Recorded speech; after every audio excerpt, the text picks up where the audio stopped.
A paz do Senhor, meus amados amigos e irmãos em Cristo Jesus, que alegria estar novamente convosco em mais uma EBD Online da Alfa e Ômega. E no dia de hoje, na lição de número 7, nós iremos cultuar a Deus com liberdade e reverência. Cultuando a Deus com liberdade e reverência. Esse é o tema da lição de número 7, que está datada para o dia de 14 de fevereiro de 2021. Sim, nós temos um textuário que diz, em João 4:24, Deus é Espírito e importa que os que o adorem em Espírito e em verdade. A verdade prática diz que a adoração em Espírito diz respeito à posição espiritual do adorador. Isso quer dizer que o que vale diante de Deus é como adorar e não aonde adorar. Isso é muito interessante. Nós temos uma leitura bíblica em classe, lá no livro de 1 Coríntios 14, 26, 32. Acompanhe comigo, vai aparecer na sua tela, mas tenha sempre contigo a Bíblia Sagrada, que é a regra de fé e prática nossa, Lê lá comigo na revista aí, ó. Que fareis, pois, irmãos? Quando vos ajuntais, cada um de vós tem salmo, tem doutrina, tem revelação, tem língua, tem interpretação. Faça-se tudo para edificação. Se alguém falar em língua estranha, faça-se isso por dois, ou quando muito por três, e por sua vez haja intérprete. Mas se não houver intérprete, esteja calado na igreja e fale consigo mesmo e com Deus. E falem 2 ou 3 profetas e os outros o julguem. Mas se a outro que estiver assentado for revelado alguma coisa, cale-se primeiro, porque todos podereis profetizar, uns depois dos outros, para que todos aprendam e todos sejam consolados. E o espírito do profeta está sujeito ao profeta. Olha que interessante. Aqui no contexto da leitura bíblica em classe, como nós já trabalhamos uma parte com o texto de 1 Coríntios 14, onde fala das línguas, aqui ele não está falando simplesmente do ato de você adorar a Deus em espírito, falando com Deus em línguas espirituais, edificando a si mesmo, adorando a Deus, mas aqui está relacionado a quando Deus está usando alguém, essa pessoa está profetizando. Todos podem profetizar.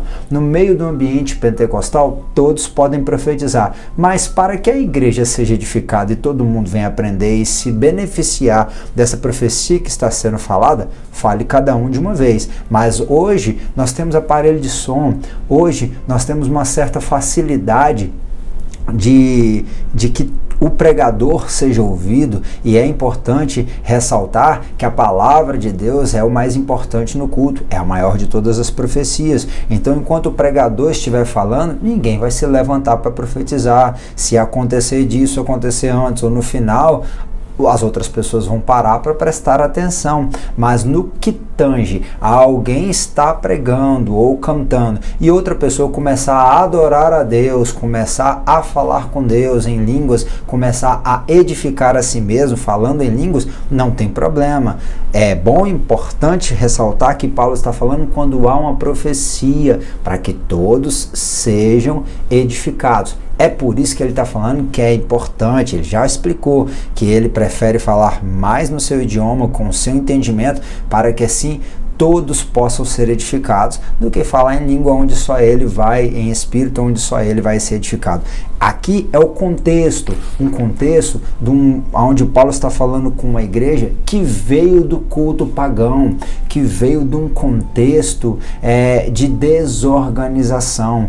E aqui há uma necessidade, por mais que nós partamos de uma perspectiva judaica, nós, como o cristianismo é judaico-cristão, nós não nos fechamos num formalismo litúrgico como eram os judeus, de modo que há uma certa flexibilidade. Nós não estamos enrijecidos no nosso culto, mas também há uma certa ordem, decência para uma melhor organização, para que todos possam participar e haja um melhor proveito de todos em tudo que Deus irá falar e também a nossa adoração seja entregue ao Senhor. No livro de 2 Coríntios, Paulo vai escrever na sua segunda epístola, capítulo número 3, aonde há o Espírito do Senhor, ali há liberdade. Nós somos igreja pentecostal, nós somos um povo pentecostal.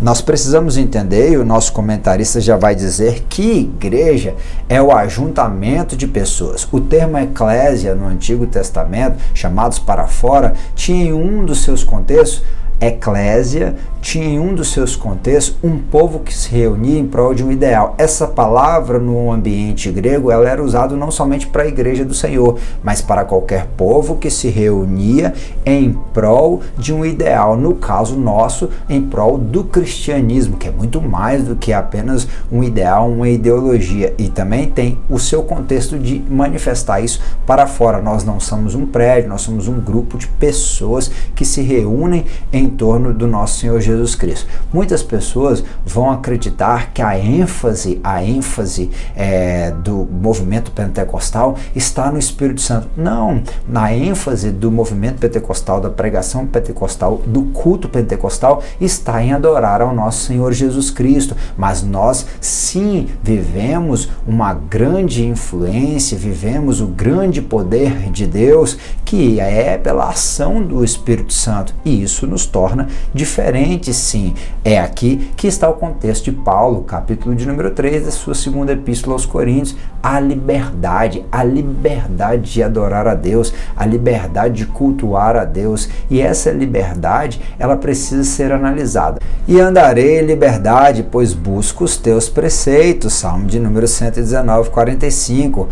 A pregar a liberdade aos cativos. Jesus nos chamou. É importante falarmos sobre a liberdade. A liberdade é um dos assuntos mais lindos, mais puros e mais fortes dentro do Evangelho. Jesus validou o texto de Isaías, capítulo 61, pregar liberdade aos cativos, restauração em vista aos cegos, a pôr em liberdade os oprimidos, a anunciar o ano aceitável do Senhor. Porque vós, irmãos, fostes chamados à liberdade, portanto não useis de liberdade para dar ocasião à carne, mas servi-vos uns aos outros pelo amor. Quando Paulo escreve aos Gálatas, ele vai reforçar, e nós falamos um pouco sobre isso na santidade, que não é porque nós estamos agora livres em Cristo, né, que nós podemos assim viver de qualquer jeito, como muitas denominações insistem até mesmo em falar que agora que nós estamos em Cristo, o Senhor não se preocupa com algumas coisas. Nós não cremos assim. Assim falar e assim proceder, como devendo ser julgados pela lei da liberdade. Veja, a graça se coloca como uma lei, a lei da liberdade, no que tange a que nós devemos conta sim a prestar, aquilo que Jesus falou e ensinou, aquilo que foi escrito pelos discípulos em suas cartas e também por Paulo, aquilo que está ainda valendo por acontecer, que foi revelado a João em Apocalipse. Existem muitos contextos, a lei do amor, a lei da graça, a lei de Cristo, a lei da liberdade, a liberdade que ele nos deu por intermédio do seu sangue derramado na cruz do Calvário, como livres, mas não tendo liberdade por cobertura da malícia, mas como servos de Deus. Bem, Jean-Paul Sartre, um existencialista ateu, ele escreveu que nós somos condenados a sermos livres. Olha que coisa pesada. Sim, por quê? Porque o homem, ele é responsável e ele há de arcar com as consequências das escolhas que ele faz. A liberdade, ela traz responsabilidade. A liberdade, ela nos exige fazer escolhas, e isso está em concordância com o que Paulo escreveu em Romanos capítulo de número 6, de modo que nós somos livres para escolher ou a Cristo para a vida ou o pecado para a morte. Sim, vede que essa liberdade não seja de alguma maneira escândalo para os fracos. As suas escolhas, a sua liberdade não pode promover a queda, o escândalo, a fraqueza de quem ainda não está tão firmado em Deus, firmado na palavra de Deus, quem não tem uma experiência tão forte com o Espírito Santo de Deus. Então nós temos que tomar muito cuidado, porque a liberdade, ela vai exigir uma série de coisas de nós. Como nós falamos, nós somos livres para escolher a quem servimos, e nós servimos a Cristo. Veja bem, a palavra eleutéria, que está relacionada à liberdade, tinha um contexto de licenciosidade, tinha um contexto de liberdade para fazer o que se quer, e é por isso que Pedro, Paulo, escrevendo aos Coríntios, escrevendo aos Gálatas, ele está falando que importa mais que nós venhamos a ser servos, importa mais que nós venhamos a viver conforme a vontade de Cristo, não fazer o que a gente quer, e é isso que está relacionado ali ainda em eleutéria, conforme nos traz o Strong. A verdadeira liberdade consiste em viver de acordo com como nós devemos viver, que é de acordo com a palavra, e não de acordo com aquilo que nós queremos. Veja bem, ainda tem o termo eleutérios, a qual é a matriz, o radical. Eleutéria vem de eleutérios, nascido livre, num sentido civil, alguém que não é escravo. Aqui nós começamos a entender o porquê que Paulo está falando sobre essa liberdade que vai se refletir na forma do culto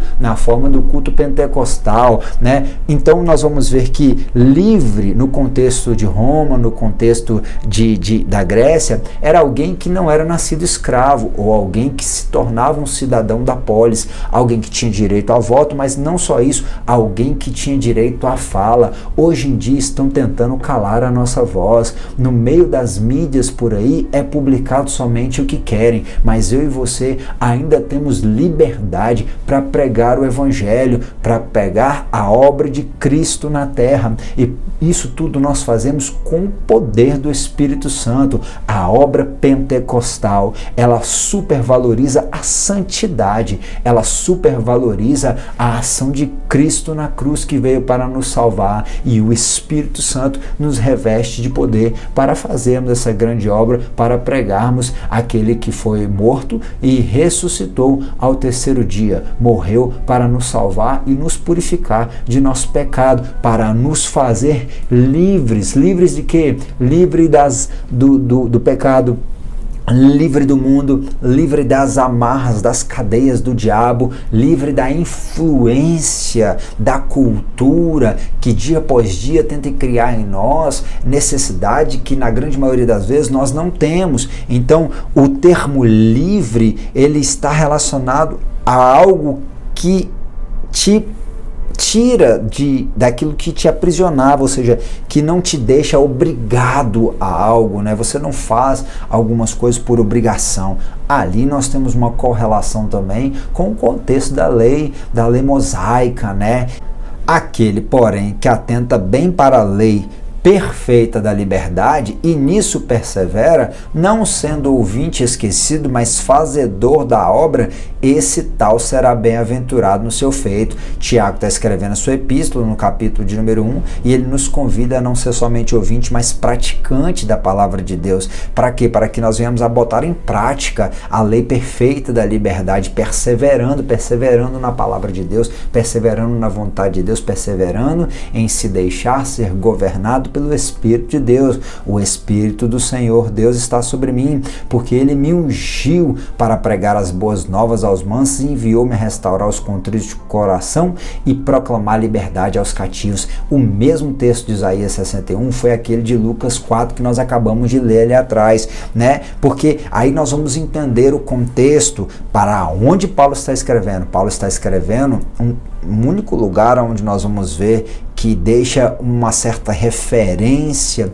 de como deve acontecer o culto, é ali em Corinto, uma passagem breve na igreja de Éfeso, igrejas que tinham e que sofriam forte bombardeio espiritual, forte influência pagã. As pessoas de lá vinham de cultos pagãos. Lembremos que na cidade de Éfeso era adorado a Diana dos Efésios, na cidade de Corinto era adorado a Afrodite, né, que tinha um grande templo lá em cima do Corinto, das regiões montanhosas, né? Era uma cidade portuária, Corinto, que recebia pessoas de vários lugares, que recebia pessoas pessoas que sofriam influências de diversas culturas e que traziam seus deuses, que trazia ali uma grande mistura, e no meio dessa mistura, né, Paulo vai falar que muitos desses cultos eram cultos influenciados pela cultura que é maligna, e que no caso estavam aquelas pessoas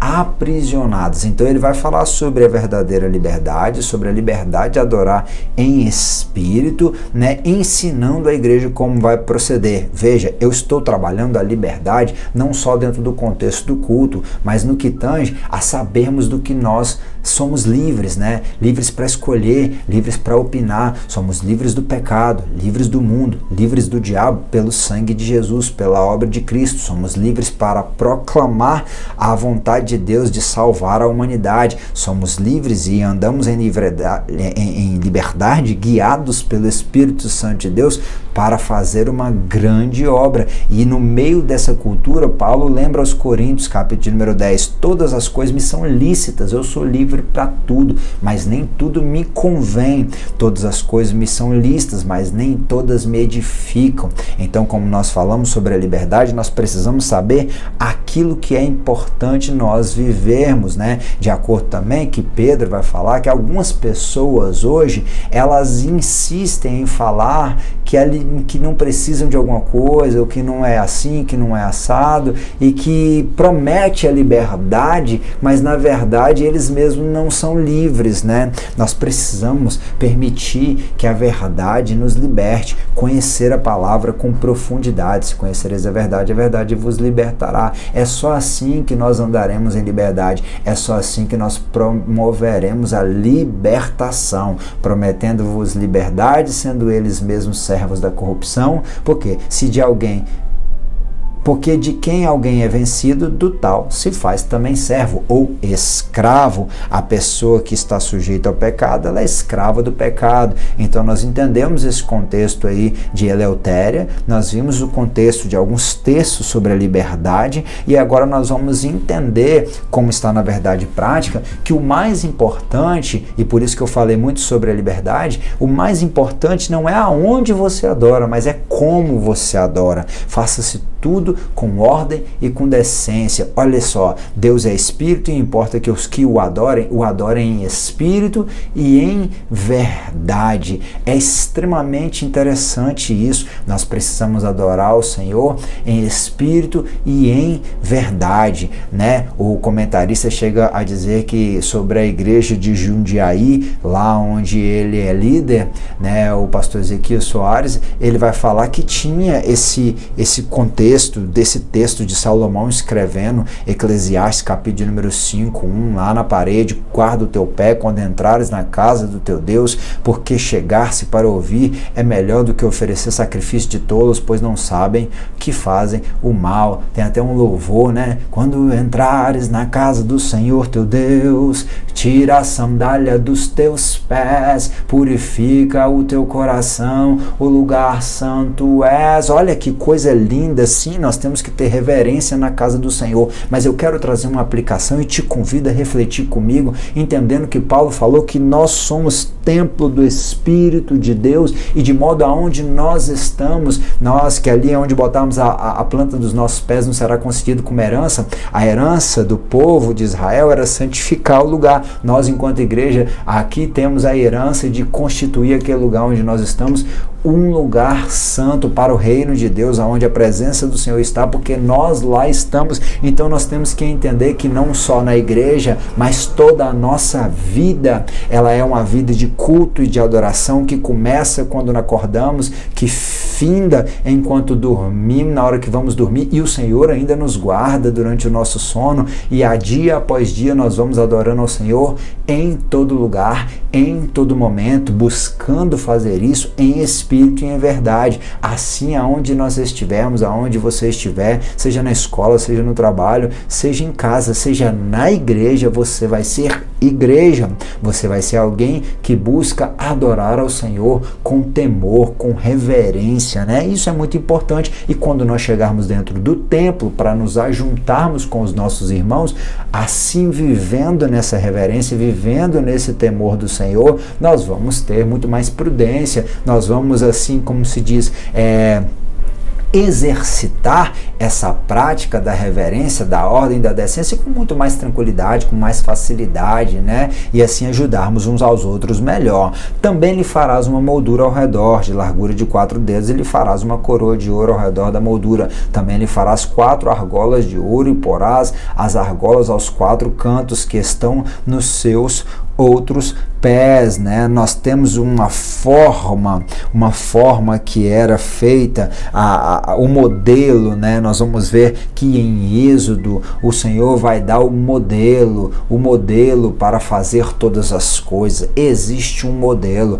A Moisés o Senhor falou, faz tudo conforme o modelo do tabernáculo, onde iria ser adorado. Deus revelou e Salomão executou o modelo do templo. Existe um modelo, mas esse modelo não é engessado, porque nós vamos ver lá no livro de Apocalipse, né, que o Senhor salvou, né, aquele cordeiro que foi morto e que comprou para si toda língua, todo povo, toda nação, toda tribo, de modo que há pessoas diferentes em lugares diferentes, com culturas diferentes, e aqui o evangelho, o cristianismo, ele não tem o intento, já diz o nosso comentarista, de padronizar o mundo, mas nós precisamos entender sim que nem tudo que é cultura é bom, mas nem tudo que é cultura é ruim. Sim, nós temos a nossa forma de nos expressar, mas em todo tempo sejam alvas as tuas vestes, nunca falte óleo sobre a sua cabeça. O pudor, a decência,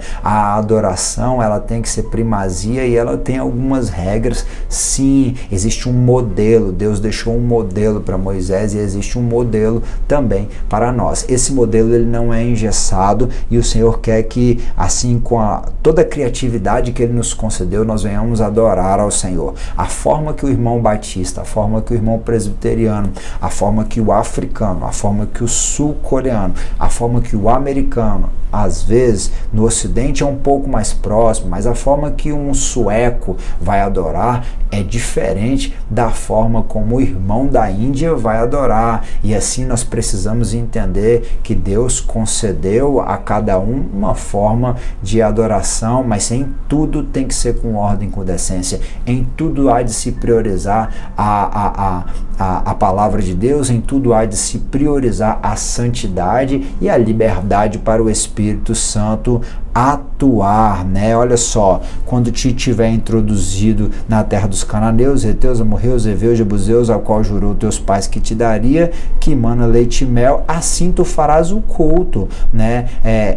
O versículos acima fala também de como seria adorado, que são israelitas, dos quais a adoção dos filhos e a glória e as alianças e a lei e o culto. Aqui são versículos que vão valorizar, conforme o Paulo escreveu aos Romanos 9, Romanos 12, rogo-vos, pois, irmãos, pela compaixão de Deus, que apresentei os vossos corpos em sacrifício vivo, santo, agradável a Deus, que é o vosso culto racional. No Novo Testamento, a palavra que é usada para serviço, adoração, para culto, é latreia. Na aula passada, nós pegamos uma lista de originais para falar sobre alguns pecados, né? E eu te convido para olhar lá, tem aí na playlist as aulas passadas todas no nosso canal do YouTube, e você pode conferir aí, até ver que vai ter uma palavra que é a idolatria, né? É a mesma palavra latreia, só que com um prefixo, né? Que vai convidar a pessoa a fazer um culto a si mesmo ou a outro Deus, né? Porque latreia é culto e o nosso culto tem que ser somente ao nosso Deus, servir, prestar culto e adorar somente ao Senhor teu Deus. Ouve, ó Israel, o Senhor teu Deus é o único Deus. Amarás ao Senhor de todo o teu coração, todo o entendimento, toda a tua força, né? Escreveu Moisés lá em Deuteronômio capítulo de número 6. E aqui nós vamos ver Paulo falando, olha, a primeira tinha ordenanças de culto divino, e o santuário terrestre. Agora nós temos um santuário lá no céu e nós somos o templo do Espírito Santo de Deus. Nos reunimos sim numa congregação, temos sim a nossa liturgia, mas precisamos mais uma vez lembrar que nós somos o templo do Espírito Santo e aonde nós estivermos, nós temos que adorar o Senhor em espírito e em verdade. Algumas pessoas tendem a falar que os pentecostais supervalorizam demais o Espírito Santo, mas Jesus ele continua sendo o centro. Olha lá o que Filipenses 3:3 está escrito, Paulo registrando, porque a circuncisão somos nós, que servimos a Deus em espírito e nos gloriamos em Jesus Cristo e não confiamos na carne. Bem, assim também Paulo escrevendo aos mesmos Coríntios, ele fala que ele não quis pregar outra coisa. Aquela igreja que era cheia do poder de Deus, aquela igreja tinha uma série de problemas e por isso que Paulo vai falar, olha, eu quero pregar Cristo crucificado. Paulo tinha que resolver problema de incesto, Paulo tinha que resolver um problema de divisão na igreja, Paulo tinha que resolver um problema que tangia as mulheres. Era na comunidade de Corinto e as mulheres que mandavam, porque o culto a Afrodite era feito por intermédio de sacerdotisas. E ali nós temos a questão da cultura judaico-cristã, aonde o homem ele é a autoridade que foi instituída por Deus. E não é que as mulheres não têm importância, muito pelo contrário, só ver o ministério de Jesus cercado de mulheres para o auxiliar, nós vamos ver que as irmãs elas têm muita importância, mas no contexto de Corinto, elas precisavam aprender a se relacionar com seus esposos e também com o culto, não desrespeitando, não se levantando na hora do culto. Muitas das igrejas hoje ainda vemos pessoas se levantar no meio do culto contra o pregador, contra o ensinador, às vezes falta de respeito, falta de ordem, falta de decência, e Paulo está ensinando tudo isso, né? Era uma igreja que precisava aprender um pouco mais sobre ética, sobre respeito. Eles vinham do culto pagão, que era uma bagunça. E com Deus não é assim. O nosso Deus, ele é um Deus organizado e ele tem toda a eternidade nas mãos dele. Todo o Cronos, todo o cosmos, toda a organização está nas mãos dele e ele gosta quando nós também nos organizamos para adorar a ele com excelência, né? Então nós vamos ver que o centro da adoração no meio pentecostal, no culto pentecostal, é Jesus. O centro da adoração continua sendo Jesus e o Espírito ele glorifica a Jesus Cristo. O pentecostalismo ele é algo que nós vamos ver até mesmo pelo contexto histórico, que ele é algo que não faz acepção de pessoas. No Brasil mesmo, os cristãos eles eram, assim como as igrejas reformadas, as igrejas clássicas, elas estavam só entre os ricos. Quando chega a Assembleia de Deus, ela vai, e o movimento pentecostal, tinha a Congregação Cristã do Brasil, a Assembleia de Deus, depois os metodistas, entre outras ramificações do meio pentecostal, eles vão chegar nos ambientes mais pobres, nos ambientes mais simples, e isso já era uma forma de acabar com a segregação social. Isso também aconteceu nos Estados Unidos, onde lá no movimento da Rua Azusa, né, negros e brancos se reuniam, né, a figura famosa do Seymour, que era um negro, sendo que era um ambiente onde havia muita separação racial. Então o Senhor não faz acepção de pessoas e o pentecostalismo também não. Ele une as pessoas em Cristo, ele une as pessoas em Deus, seja pobre, seja rico, seja branco, seja negro, seja gordo, seja magro. Tiago, capítulo de número 2, aqui vai provar isso, porque se no vosso ajuntamento entrar algum homem com um anel de ouro no dedo, com trajes preciosos, e entrar também algum pobre com sórdido traje, Tiago vai continuar falando para valorizar o pobre, né? Porque Deus não faz acepção de pessoas. Da mesma forma, Jesus falou quando questionado, João Batista preso, manda perguntar se era ele mesmo, e ele fala que cegos estavam vendo, surdos escutando, paralíticos andando. O reino de Deus era anunciado aos pobres. Jesus veio buscar os pobres de espírito e aqueles que eram desprovidos, né, de todo tipo de favor. A Bíblia ele sempre valoriza os órfãos e as viúvas e aqueles que têm menos, né? O Senhor sempre valoriza aquele que é peregrino na terra, que foi estrangeiro, ele sempre valoriza aquele que está numa situação desfavorável. E ali nós vamos ver que os ricos vinham até Jesus também e entendiam que até mesmo essa riqueza foi um dom que o Senhor concedeu a eles para administrar em prol do crescimento do reino. O Evangelho não faz acepção de pessoas. Nós louvamos a Deus junto de toda a sua criação, e toda essa criação, o louvor, ele acontece desde a criação de todas as coisas até a consumação dos séculos, quando as estrelas da alva juntos alegremente cantavam e todos os filhos de Deus jubilavam. Jó vai relatar de quando Deus criou todas as coisas que adoravam a Deus. E também lá em Apocalipse vai aparecer: depois dessas coisas olhei, e eis que uma multidão a qual ninguém podia contar, de todas as nações, tribos, povos, línguas, que estavam diante do trono e perante o Cordeiro, trajando vestes brancas e com palmas nas suas mãos. Vejam bem, cada um sempre com vestes, falando de santidade. Então a cultura, ela não pode tirar minha santidade, né? Símbolo de santidade, tem que ter santidade. Tinham vestes. Aí tem gente que acha que, por mais que nós acreditemos que o Evangelho não vem para oprimir a cultura, eu volto a afirmar, tendo sido missionário no continente africano, eu percebi muitas coisas que dentro da cultura glorificam a Deus, e também muitas coisas dentro da cultura que são de parte maligna e que são apenas desejos humanos, né? Acaba virando uma egolatria, né? Então, no final das contas, nem tudo na cultura é respeitável. Imagina, você vai na tribo indígena para ganhar aqueles homens e mulheres para Jesus, e você acha que por conta da cultura, você vai tirar suas roupas e andar nu como ele. Não, tem que andar em santidade, segundo o padrão que você acredita.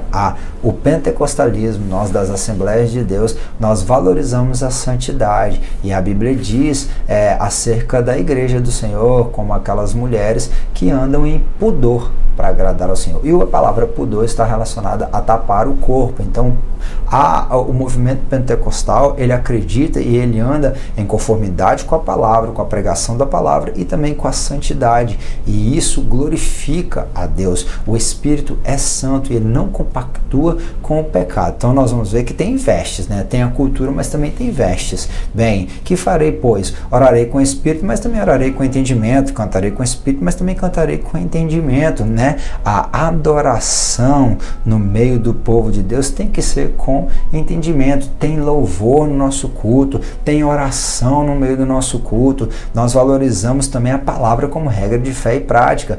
Então nós valorizamos no nosso meio, no nosso culto, né? Nós vamos ver lá na frente Paulo escrevendo aos Efésios, né? Capítulo número 5: não vos embriaguei com o vinho em que há dissolução, mas enchei-vos do Espírito, falando entre vós com salmos e hinos, cânticos espirituais, cantando, salmodiando ao Senhor em vosso coração, dando sempre ações de graça em tudo ao nosso Deus e Pai, em nome do nosso Senhor Jesus Cristo. O contexto do nosso culto, ele valoriza Cristo como centro, né? Ele não faz acepção de pessoas, né? Nós louvamos, nós oramos, fazemos e pregamos, fazemos da palavra nossa regra de fé e prática, e pregamos a palavra, buscamos ensinar, persiste em ler, exortar e ensinar até que eu vá. Paulo ensinou a Timóteo, capítulo de número 4 da primeira epístola. Ainda está lá, eis que agora vos trouxe as primícias dos frutos da terra que tu, o Senhor,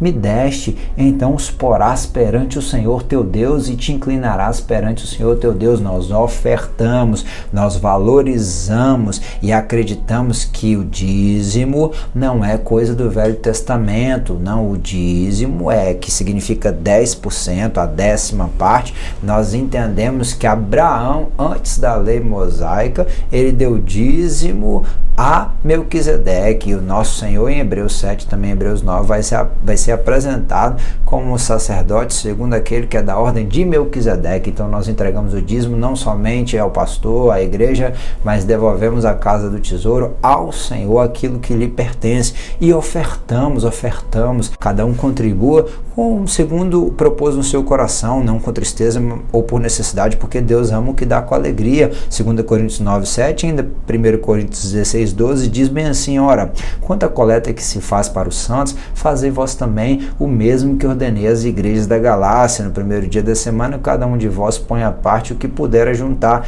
conforme a sua prosperidade, para que não se façam coletas quando eu chegar. Paulo está valorizando a oferta como uma parte do culto, né? O próprio Davi, quando ele vai sacrificar, ele fala, né? Ele vai comprar lá o monte. E ele fala que ele não daria nada ao Senhor que não lhe custasse nada. Ele oferece um sacrifício, né, ao Senhor. Então nós precisamos entender que isso também faz parte do nosso culto. O nosso culto não é um culto assistido. O nosso culto não é um culto que ele é apenas um culto passivo. Não, nós participamos. Nós vemos sim a manifestação do Espírito Santo de Deus, né?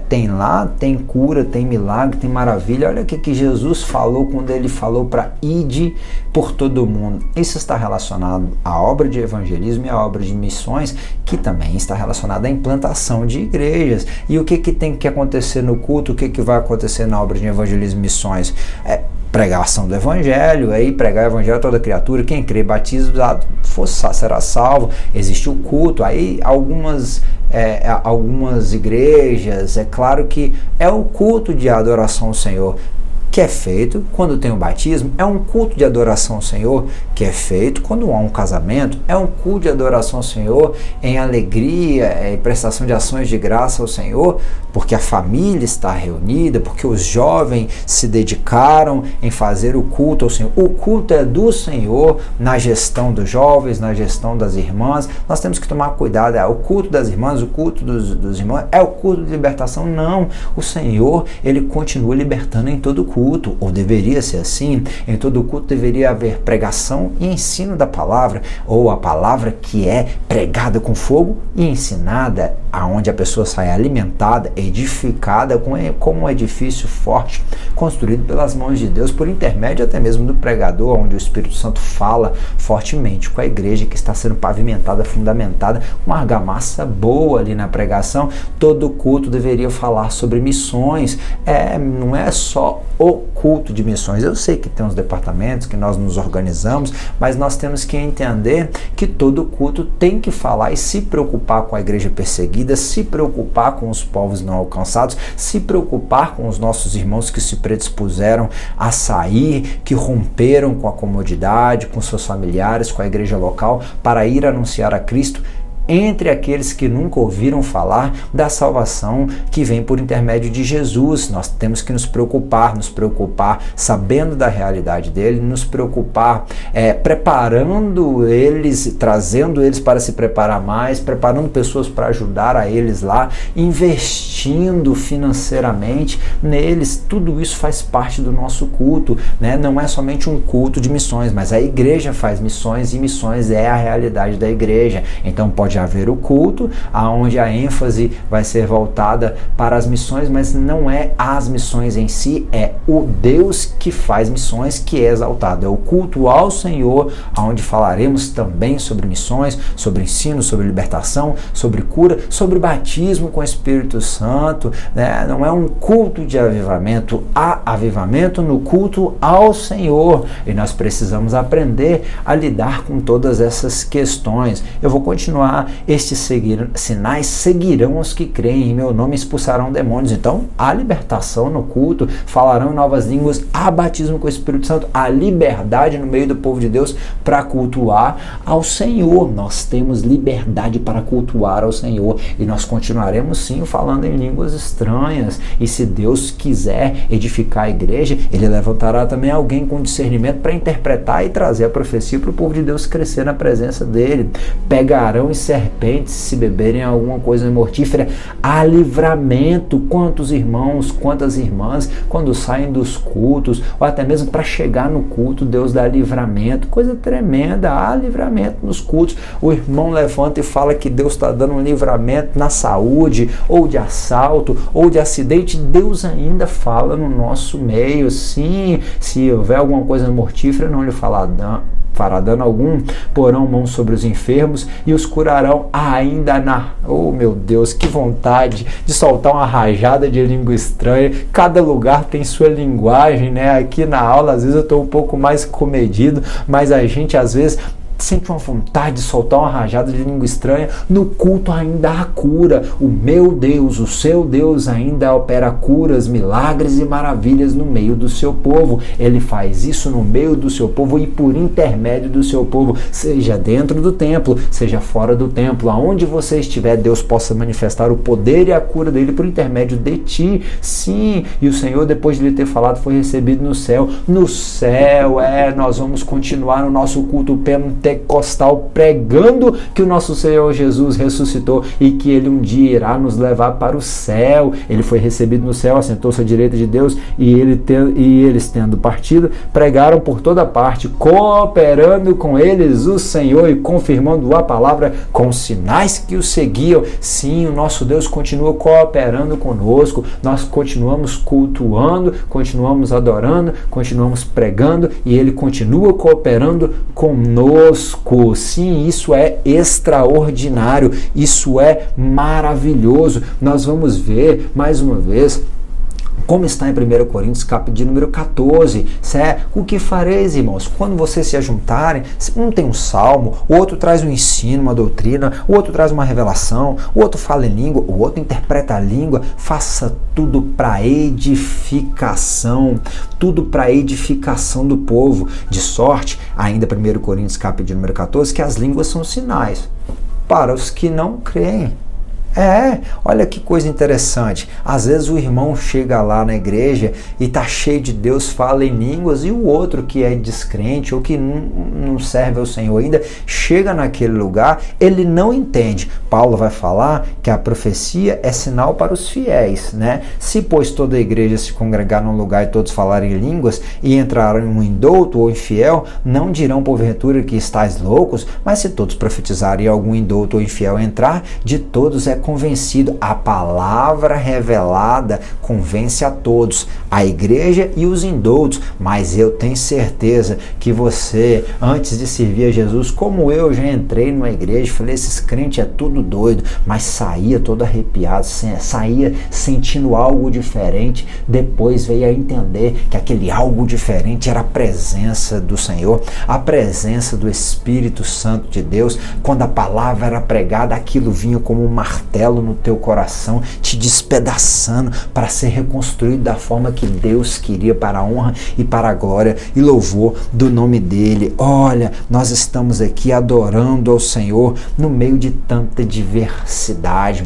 Eu creio que no meio da sua igreja lá há uma forma que pode ser diferente da minha, até mesmo a forma de cultuar do Rio Grande do Sul é diferente da forma de cultuar do Nordeste, como é diferente aqui no estado do Espírito Santo. Mas no meio das nossas diferenças, nós somos guiados pelo Espírito Santo de Deus. Ainda que seja outra denominação, o centro continua sendo Cristo e a sua obra de salvação. Mas não apagueis o Espírito. Sim, o Espírito Santo, ele é alguém, ele é o nosso amigo, ele é Deus, e ele há de se manifestar no meio do povo de Deus, no meio do culto que o povo de Deus está fazendo. Que Deus possa te encher de uma forma sobrenatural, que você na sua congregação venha viver um culto pentecostal, que na sua denominação pregue sobre o verdadeiro pentecostalismo, que fala da obra do Espírito Santo, dos dons, das maravilhas, que se manifesta com curas, milagres, com línguas,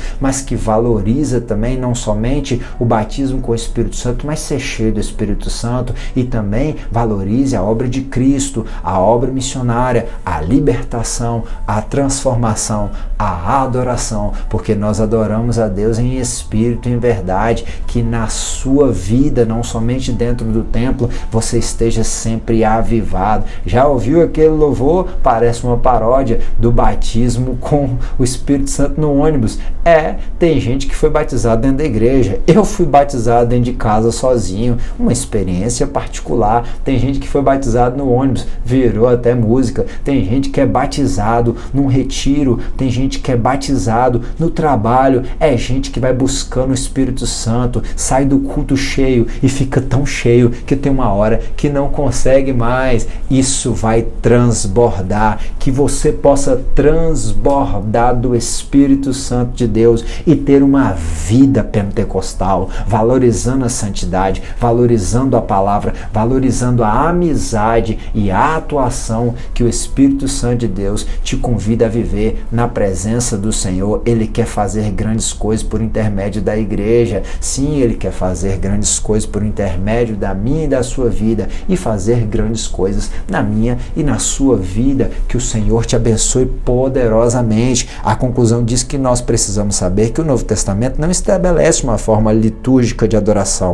porque parece não ter sido essa a preocupação do Espírito Santo, que os nossos cultos sejam dinâmicos e espontâneos em nome de Jesus e com espontaneidade e reverência. Nós não somos espectadores do culto, nós estamos participando, como eu li, o texto de Efésios, o texto de 1 Coríntios. Sim, nós estamos participando, não é como um teatro, como um cinema, não, nós estamos adorando, um com salmo, outro com doutrina, outro com revelação, outro com adoração. Sim, participamos, sim, com cânticos congregacionais, com corais, com os conjuntos, Assembleia de Deus, todo mundo participa. O irmão pode dar um testemunho, o outro lê um versículo, o outro vai, os conjuntos cantam, todos participam. Tem gente que não gosta dessa liturgia, mas é uma forma de todos participar, todo mundo se apresentar com alguma coisa. Você vai apresentar-se com o seu sacrifício de louvor, primariamente. Um apresenta com a palavra, outro com ensino, o outro com exortação, o outro com uma oferta, o outro com uma adoração. Mas em tudo nós estaremos louvando ao Senhor e dando glórias a Deus. E aleluia, que em tudo o Senhor possa te encher e lembrar que na presença do Senhor, aonde o Espírito Santo de Deus está, há liberdade, que Ele possa te dar liberdade para o adorar, com ordem e com decência, e não confundindo a liberdade com a licenciosidade para andar de forma carnal. Nós somos pentecostais e valorizamos a santidade. Que o Espírito do Senhor, Ele seja derramado sobre a sua vida e que você venha transbordar aonde você estiver e todos possam ver a marca de óleo do sumo pastor e o Espírito Santo, esse mesmo que eu sinto aqui agora, ele continue contigo, te ajudando em todas as coisas e fazendo uma grande obra contigo, em ti e através de ti. Deus em Cristo te abençoe, curta essa aula, compartilhe para a edificação de outras vidas e nós nos vemos na semana que vem. Tenha um bom final de semana.